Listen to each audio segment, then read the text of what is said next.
नमस्कार दोस्तों, आज हम बनाएंगे मकर संक्रांति के लिए मुरमुरे की बहुत ही डिलीशियस वाली क्रिस्पी चिक्की, जो खाने में बहुत ही स्वादिष्ट लगती है। तो गुड़ मुरमुरा चिक्की, जिसे मुरमुरा चिक्की या लैया पट्टी भी कहा जाता है, सर्दियों के लिए ये बहुत ही स्वादिष्ट और कुरकुरा स्नैक्स है। इसे बनाना भी बहुत ही आसान है।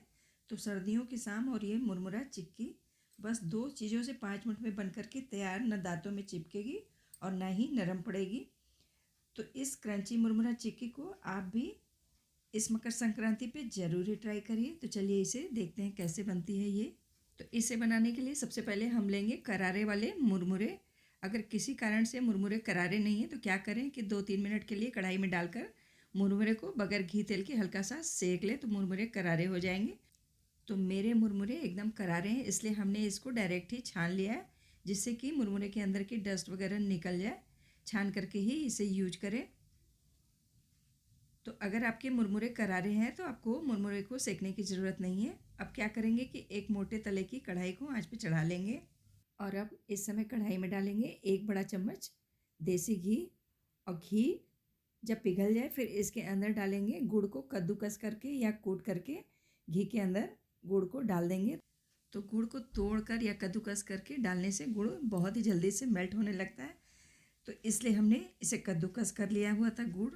और गुड़ को अगर आप खड़ा डाल देंगे तो गुड़ जो है जल्दी से मेल्ट नहीं होगा, इसलिए इसे कद्दूकस करके या तोड़ करके ही डालें। तो चाशनी जो है वो बहुत ही जल्दी से पकने लगेगी। तो चिक्की एकदम परफेक्ट बने तो इसके लिए क्या करेंगे कि चाशनी को हमेशा जितना मुरमुरा लेंगे उससे गुड़ डबल ही लेंगे, तभी चिक्की एकदम परफेक्ट बन के तैयार होगी। तो जब तक गुड़ मेल्ट हो रहा है तब तक हम क्या करते हैं कि चिक्की को फैलाने के लिए एक गत्ते का डब्बा का ढक्कन मेरे पास है, तो उसी को लेकर के मैं बटर पेपर इस पर लगा ले रही हूँ।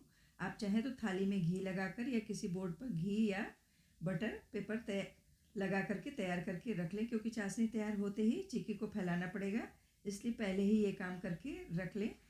और अब हम चिक्की और भी शानदार लगे तो इसके लिए हमने थोड़े से बारीक कटे पिस्ते और सूखे नारियल के स्लाइसेस को डिब्बे के ढक्कन में फैला दिया है। इससे देखने में चिक्की बहुत ही प्रीमियम लगेगी।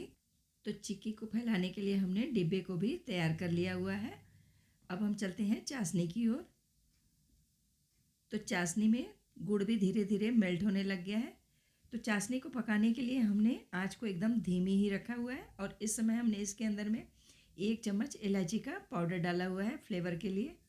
तो अब चाशनी में झाग आना शुरू हो गया और चाशनी गाढ़ी हो गई। तो अब क्या करेंगे कि चाशनी को चेक करने के लिए एक कटोरी में पानी ले लेंगे ठंडा, और उसमें चाशनी की 2-3 बूंद डालकर चेक करेंगे।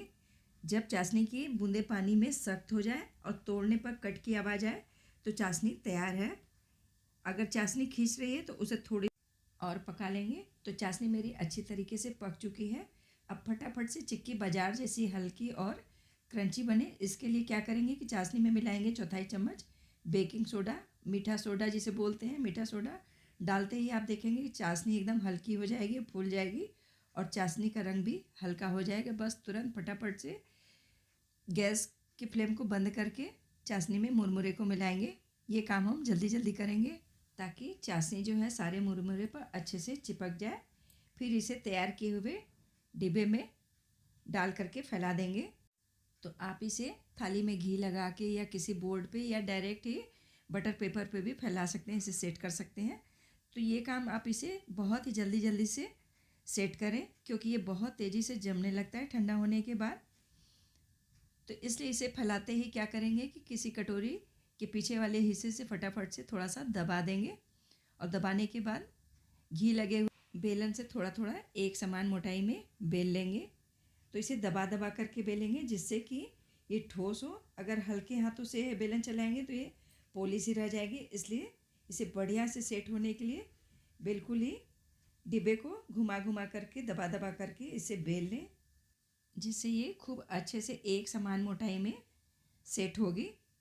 और अब जब ये हल्का सा गर्म हो तभी क्या करें कि इसे बेलने के बाद इसमें किसी चाकू से या पिज़्ज़ा कटर से इसमें चौकोर बर्फ़ी की तरह से कट लगा दें, जिससे कि ये सेट होने के बाद बहुत ही आसानी से बाहर आ जाएगी। तो मैं इसे निकाल करके भी दिखा रही हूँ, बहुत आसानी से बाहर आ जाती है। आप बटर पेपर नीचे से निकाल लें बहुत ही आसानी से सारी चिक्की निकल जाती है। तो तैयार है मुरमुरे की चिक्की। अब आप इसे ठंडा होने के बाद एंजॉय कर सकते हैं। तो अब एक दूसरी थाली को मैं पूरी तरह से ठंडा होने के बाद कट लगा रही हूँ। तो ये और भी ज़्यादा अच्छे से कट हो रही है। इसे आप अच्छी तरीके से ठंडा होने के बाद भी काट सकते हैं। तो ये बहुत ही अच्छी सी इसकी पीसेस निकलेगी। तो इस बेहतरीन चिक्की की आप आवाज़ काटने के समय ही सुन सकते हैं कि कितनी क्रिस्पी है। दोस्तों, अगर आप भी चाहते हैं कि आपकी भी चिक्की एकदम बाजार जैसी हल्की और क्रंची बने, तो इसके लिए चिक्की का कुरकुरा होना पूरी तरह से चाशनी पर निर्भर करता है। तो यहाँ पर मैं आपको कुछ टिप्स बता रही हूँ। जब गुड़ पकते पकते गहरे सुनहरे रंग का हो जाए और उसमें से अच्छी सी खुशबू आने लगे, तब समझें कि आपकी चाशनी तैयार है। अगर आप चाहते हैं कि चिक्की बाजार जैसी हल्की और क्रंची बने, तो चाशनी में मुरमुरा डालने के ठीक पहले एक चुटकी बेकिंग सोडा मिला दें। तो एकदम बाजार जैसी हल्की और क्रंची चिक्की बन के तैयार होगी। और चाशनी को पकाते वक्त आंच को धीमी ही रखें, जिससे कि चाशनी खूब अच्छे से पके। अगर चाशनी ठीक से नहीं पकेगी तो चिक्की जो है खाते वक्त दांतों में चिपकेगी। इसका मतलब है कि चाशनी ठीक से नहीं पकी है। अगर चाशनी ज़्यादा पक जाएगी तो वो काली और कड़वी हो जाएगी। इसलिए चाशनी को हमेशा धीमी आंच में ही पकाएं। तो बस तैयार है हमारी सुपर क्रिस्पी मुरमुरा चिक्की। इस ठंड के मौसम में इसका मज़ा लें। बिना किसी मिलावट के घर की बनी ये शुद्ध और स्वादिष्ट चिक्की। देखा आपने, सिर्फ 2 चीज़ों से मिनटों में तैयार है ये बचपन वाली पुरानी याद। एकदम परफेक्ट क्रंच और सही मिठाई ये मुरमुरा चिक्की बच्चे हों या बड़े, सबकी फेवरेट बन जाएगी। न दांतों में फंसेगी, न नरम पड़ेगी। बस इसे किसी एयर टाइट डिब्बे में ठंडा होने के बाद रखिए और पूरे 2 महीने तक खाइए। ये रेसिपी पसंद आई हो तो वीडियो को लाइक करें, शेयर करें और चैनल को ज़रूरी सब्सक्राइब करें। फिर मिलते हैं किसी और रेसिपी के साथ। थैंक